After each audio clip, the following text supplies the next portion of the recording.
Dear students, today we are going to read about the two-dimensional diagram.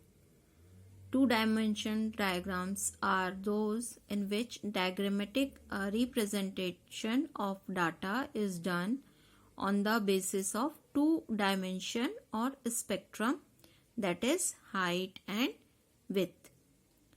The surface area of these diagram is in the proportion of to their categories values. Therefore, these are also known as area diagrams or surface diagram. तो two dimensional diagram का second name क्या कहलाएगा? Surface diagram या area diagram भी कहलाता है. These are of following types. First one is a rectangular diagram, second square diagram, and third is circular or pie diagram. So first of all, we will read about the rectangular diagram. These are of various two types. First one is percentage subdivided rectangular diagram. So these type of diagrams are used for comparative representation of household budget of various families. Assuming the total income of a family as 100, the amount of expenditure incurred on various items is covered into percent, and then a rectangles of similar height are drawn for the families on an equal criterion of 100. तो जैसा हम लोगों ने सब divided बार diagram में percentage निकाला हुआ था, वैसे ही इस मेथड में भी परसेंटेज बेसिस पे ही निकाल के डायग्राम को डिवाइड किया जाता है.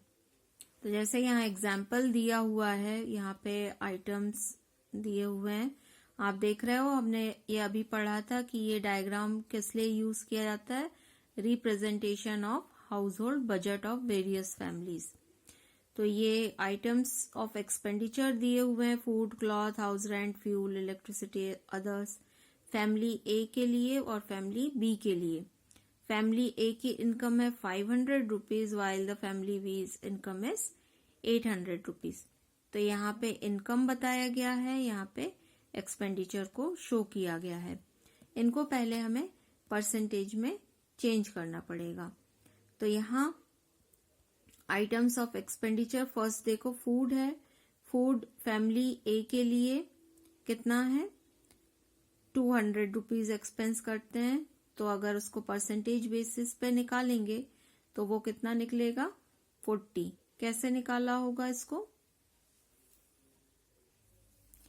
तो यहाँ पे एक्सपेंडिचर है 200, इनकम है 500, उसका परसेंटेज अगर हम निकालें तो ये कैलकुलेट करने पर आता है 40%. इसका हमें एक्यूमुलेटिव परसेंटेज हर एक जो आइटम है उसका हम निकालेंगे. नेक्स्ट देखो, क्लॉथ का दिया है 100 और उसको परसेंटेज निकाला है तो वो 20 आया, यानी 100/500 इंटू 100 से हम सॉल्व करेंगे तो 20 निकलेगा. पीछे 40 दिया हुआ था तो ये 40 प्लस 20 कितना हो गया? 60. Next one is house rent, that is 80, उसका परसेंटेज निकला 16, क्यूमुलेटिव होके ये 60 प्लस 16 76. फिर 40 फ्यूल का एक्सपेंस था 8%, तो 76 प्लस 8 हुआ 84. और फिर अदर्स एक्सपेंसेस का परसेंटेज 16 निकला.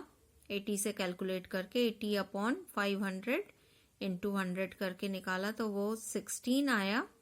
इस तरीके से 84 प्लस 16 हो गया 100%. तो ये 100 पे शो हो गया. इसी तरह फैमिली बी की भी इनकम दी हुई है. उनकी इनकम दी हुई है 800 रुपीज पर मंथ और एक्सपेंडिचर ये दिए हुए हैं. तो फर्स्ट यहाँ पे हमने निकाल के दिखाया हुआ है. फूड पे इनने कितना खर्च किया हुआ है? 250/100 इंटू 100 इक्वल टू 31.25%. फर्स्ट ये आया. सेकेंड 200 रुपीज है तो 200/800 इंटू 100 आप निकालेंगे तो वो कितना आ जाएगा? 25. तो एक्यूमुलेट परसेंटेज हमें निकालना है तो 31.25 में हम किसको ऐड कर देंगे? 25. तो ये हो जाएगा 56.25. इसी तरीके से हम सारे कैलकुलेशन करेंगे तो हमारे पास ये एक्यूमुलेट परसेंटेज आ जाएगा 100। अब हम इसको बार डायग्राम के थ्रू शो कर सकते हैं। तो जो भी चीजें दी हुई हैं फैमिली ए के लिए और फैमिली बी के लिए, यहाँ पे ध्यान देना है कि इनकी विड्थ देखो आप, ये डिफरेंस है। क्यों है? क्योंकि एक फैमिली ए की इनकम कितने रुपीस थी? 500, जबकि फैमिली बी की इनकम 800। तो ये इक्वल नहीं है ना? ये इसमें बेसिक डिफरेंस है। तो आप देखें फैमिली ए के लिए क्या दिया हुआ है। फर्स्ट जो दिया था 40% पे, सेकंड दिया था कितने पे? 60 पे। तो ये देखो 40 के बाद ये 60 एक्यूमुलेट पे आ गया है, फिर उसके बाद 76, देन 84 एंड देन 100%। ऐसा ही फैमिली बी के लिए है। फर्स्ट था 31.25 पे, फिर 56.25 पे, 68.25 ये आ रहा है, फिर 75 पे और फिर ये 100% पे। यहाँ पे जो भी आइटम्स हैं सेम आइटम्स को सेम तरीके से हमें ड्रॉ करेंगे। जैसे ये फूड को ड्रॉ किया गया है, क्लॉथ्स को ऐसे इस तरीके से किया है दोनों ही जगह पे, हाउस रेंट को इस तरह की लाइन से, फ्यूल एंड इलेक्ट्रिसिटी को नेट जैसा बना के, अदर्स को इस तरीके से शो किया गया है। तो ये क्या हो गया? सब डिवाइडेड परसेंटेज बार डायग्राम। तो यहाँ पे 2 डायमेंशनल 2 फैमिलीज के हाउस होल्ड खर्च के लिए दिया गया था। तो आपको ध्यान रखना है कि इसमें विड्थ जो भी दिया हुआ है उसके अकॉर्डिंग रहेगा, कम या ज्यादा हो सकता है, होता है। इसी तरह से सेकेंड टाइप होता है सब divided rectangles. These type of diagrams are used to represent 3 different mutually related facts. For example, various facts associated with products such as per unit price, quantity of sale, amount of sales, etc. तो ये इस तरह का भी 2 dimensional diagram होता है, यहाँ पे एग्जाम्पल के थ्रू दिखाया गया है। इसके बाद नेक्स्ट टाइप होता है square diagram.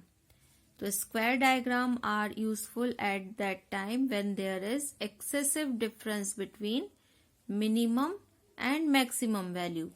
For example, population of various country at a particular time और population of a country at different time और per capita income of various country. तो जिस समय किसी डायग्राम को शो करने में बहुत ज़्यादा प्रॉब्लम आती है कि उनकी वैल्यू एक सी नहीं होती, कहीं पे बहुत मिनिमम वैल्यू होती, कहीं मैक्सिमम वैल्यू होती है, जैसे पॉपुलेशन के लिए या इनकम के लिए। तो इस समय जो वैल्यूज को शो करने के लिए जिस तरह के डायग्राम का यूज किया जाता है, तो उसमें एक टाइप है स्क्वायर डायग्राम। तो जैसे यहाँ पे एग्जाम्पल दिया है, देखो यहाँ पे per capita income of 5 countries दी हुई है। कंट्री के नेम दिए हुए हैं, America, Canada, England, France and India. तो यहाँ पे अमेरिका की इनकम देखो कितनी दी हुई है, 6400 रुपीज, और इंडिया की अगर हम देखें ओनली 400 रुपीज है। तो इस तरीके से बहुत मिनिमम और मैक्सिमम 2 वैल्यू में बहुत ज़्यादा डिफरेंस है। तो इसको शो करने के लिए ये इस तरह के स्क्वायर डायग्राम का यूज किया जा सकता है। तो यहाँ पे आप देख रहे हो मिनिमम वैल्यू 400 है, मैक्सिमम वैल्यू 6400 है। तो इसको शो करने के लिए जो डाटा है, square roots of the values will be calculated and diagrams will be drawn in proportion of the square root. तो जो भी यहाँ पे दिए हुए हैं इनके स्क्वायर रूट निकाले जाएंगे। तो अमेरिका का जैसे दिया है 6400 रुपीज, तो उसका स्क्वायर रूट कितना आ रहा है? 80, है ना। फिर आ रहा है 49 का 70, 36 का 60, 25 का 50 और 400 का आ रहा है 20। अब साइड ऑफ स्क्वायर यानी या साइज या साइड कितना बनाया जाएगा ये स्क्वायर का साइज, तो इसके लिए सेंटीमीटर में हम ले लेते हैं। तो ये 80 के लिए 3.531 2.5 1। तो ये आप देखो स्केल लिया गया है 1 स्क्वायर सेंटीमीटर इक्वल टू यहाँ पे रखा गया है 400। तो सबसे छोटे के वैल्यू के हिसाब से देख लेते हैं। सबसे छोटे की वैल्यू 1 सेंटीमीटर के हिसाब से, उससे बड़ी 2.5 इसके साइड्स देखे जाएंगे। यहाँ पे 3.3 सेंटीमीटर, ये 3.5 सेंटीमीटर, ये 4 सेंटीमीटर्स के स्क्वायर बन गए। तो इस तरीके से रिप्रेजेंटेशन हो जाता है कि किसकी इनकम सबसे ज़्यादा है, किसकी कम है। तो ये स्क्वायर डायग्राम कहलाता है। इसी तरह का सर्कुलर डायग्राम भी होता है। सर्कुलर डायग्राम जो ऑल्टरनेटिव स्क्वायर डायग्राम है उसका ही ऑल्टरनेटिव है, और ये भी सेम ऐसे ही ऑब्जेक्टिव में यूज किया जाता है। This means that when there is significant difference in the magnitude of value, then they are represented with the help of these diagrams. Circular diagrams are more attractive as compared to square diagram. तो same example को आप यहाँ पे circles के हिसाब से represent करके दिखाया जा सकता है। इसके बाद मोस्ट इम्पॉर्टेंट है वो है एंगुलर और सेक्टर और पाई डायग्राम। तो जैसे हम लोगों ने बार डायग्राम, हिस्टोग्राम देखा था कि उनको उनके परसेंटेज के हिसाब से डिवाइड किया गया था, तो सर्कुलर डायग्राम को भी डिवाइड किया जा सकता है। तो नॉर्मली एक सर्कल का कितने डिग्री का एंगल होता है? 360 डिग्री का एंगल होता है इसके सेंटर पे। Therefore while assuming 360 as the total value of the angle of various portion are calculated, angles of these divisions are formed from the center and the circle is divided into various parts. Such a circle is also known as subdivided circle. So first is you can see example here. Development expenditure incurred on various items under 5-year plan India has been given as follows. तो यहाँ पे items of agriculture अलग अलग दिए हुए हैं और उनके अमाउंट जो है एक्सपेंसेस अमाउंट करोड़्स में दिए हैं। टोटल यहाँ पे एक्सपेंसेस हुआ है 27,000 का। तो इसको हमें पाई डायग्राम में शो करना है, तो हम उसकी एंगुलर वैल्यू निकालेंगे सबसे पहले। तो यहाँ पे जैसे first division the circle will be obtained in the following manner. First expenses of 8,000 crore rupees on agriculture, ये आप देख रहे हो 8,000 दिया हुआ है। तो 8,000 टोटल कितना है? 27,000 हमें डिग्री के हिसाब से निकालना है, क्योंकि हम पाई चार्ट बना रहे हैं तो उसकी डिग्री कितनी होती है? 360। तो ये आ रहा है 106.67 यानी लगभग 107 डिग्री पे। नेक्स्ट एक्सपेंस है 4,000 रुपीज का, तो 4,000 अपॉन 27 इंटू 360, ये कैलकुलेट करने पर आएगा 53 डिग्री। थर्ड है इंडस्ट्री एंड माइनिंग पे, एक्सपेंस दिया हुआ है 7,000, तो 7 अपॉन 27,000 इंटू 360, ये 27 कहाँ से आ रहा है? ये टोटल का, ये इससे, और ये टोटल, और 360 हमने देखा पाई की वैल्यू थी। जो हम पाई डायग्राम बना रहे हैं उसका जो सर्कल होता है उसकी वैल्यू 360 डिग्री की होती है, तो ये 93 डिग्री पे आ रही है। उसके बाद ये एक्सपेंसेस दिए हुए हैं 5,500 करोड़ ट्रांसपोर्ट के लिए, तो ये 73 डिग्री, और फिर ये 2,500 करोड़ का दिया हुआ है, तो इसके लिए 34 डिग्री के अप्रोक्सीमेट। तो ये सभी डिग्री को हमने टोटल कर लिया, तो ये आ रहा है 360। तो सर्कल ड्रॉ करने के बाद हर एक चीज को यहाँ पे जो जिसकी जितनी डिग्री आती है डी का यूज करके उसको उतने पे रिप्रेजेंट किया जाता है। जैसे ये एग्रीकल्चर का हमने कितना निकाला था? 107, इलेक्ट्रिसिटी 53 और फिर 9। तो 107 आप देख रहे हो, 53, 93। ट्रांसपोर्ट एक्सपेंसेस कितना निकला हुआ है, 73। मिससेलेनियस 34 डिग्री। तो अलग अलग चीज़ों को अलग अलग तरीके से रिप्रेजेंट किया गया है और उसको साथ में लिखा गया है। तो ये इस तरीके से सर्कल बेस में अगर हम डायग्राम को रिप्रेजेंट करते हैं तो उसको क्या बोलते हैं, पाई डायग्राम। इसके बाद अगला जो इम्पोर्टेंट और इंटरेस्टिंग टाइप का डायग्राम है डाटा रिप्रेजेंटेशन का, वो है पिक्टोग्राम। तो पिक्टोग्राम जो मेथड है, बहुत अट्रैक्टिव पिक्चर्स इससे रिलेटेड बनाए जाते हैं। Population can be represented by making pictures of human being. Cement production can be depicted by drawn sacks of cement.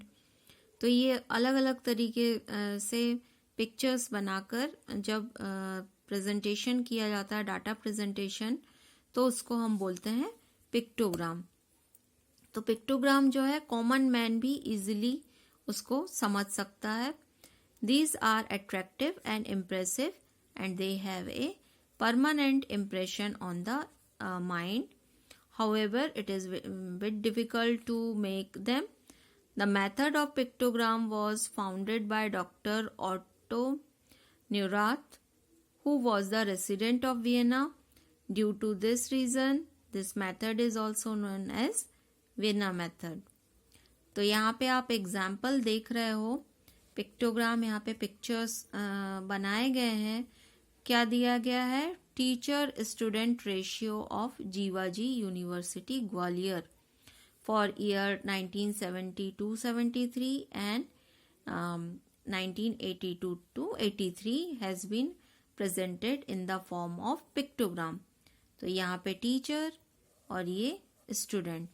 तो यहाँ पे आप देख सकते हो वन टीचर कितने स्टूडेंट को यहाँ पे पढ़ा रहे हैं, 1 2 3 4 5 6 7 8 9 10 11 12 13 14 15 16। तो वन टीचर 1:16।